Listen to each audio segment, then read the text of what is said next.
বাংলাদেশের ইতিহাসের সবচেয়ে বাজে নির্বাচন হবে আগামী ফেব্রুয়ারিতে, যদি এই সিচুয়েশনকে আপনারা নিয়ন্ত্রণ না করেন। কারণ এলাকায়, গ্রামে, মহল্লায় সিম্পলি ক্ষমতার কোনো ভারসাম্য নাই।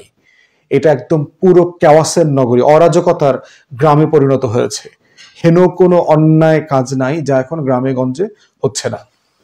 তো সেই জায়গাতে আমরা বোধ করছি যে পুরো সরকার যারা মনে করছে ঈদের আনন্দ ঘন পরিবেশে তারা নির্বাচন করবে, এই অলীক স্বপ্ন থেকে বের হয়ে এসে রিয়েল ওয়ার্ল্ডে আসা দরকার, যে আসলে সত্যিকারের পৃথিবীটা কোথায়।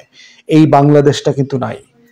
আর বিএনপির এই গুন্ডা অংশটাকে বলছি, ভুলে যাবেন না আমরা কিন্তু হাসিনার বিরুদ্ধে লড়াই করা মানুষ, আওয়ামী ফ্যাসিবাদের বিরুদ্ধে লড়াই করেছি। আপনি যদি মনে করে থাকেন যে আমরা পুলিশ, র্যাব, সেনাবাহিনীর ভয়ে লুকায় চুকায় ছিলাম, ওই রকম নেতাকর্মী কিন্তু আমরা না। আমরা জীবনের ভয়কে ওভারকাম করে গুমের থ্রেশহোল্ড পার করে নিয়ে তারপরে হাসিনার বিরুদ্ধে কথা বলছি। অতএব আপনাদের মতো এই নতুন মানে অমাবস্যার চাঁদের মতো যারা নতুন সাহসী হইছেন আওয়ামী লীগের পতনের পরে, আপনারা আমাদেরকে এই ভয়টা দেখাবেন না দয়া করে।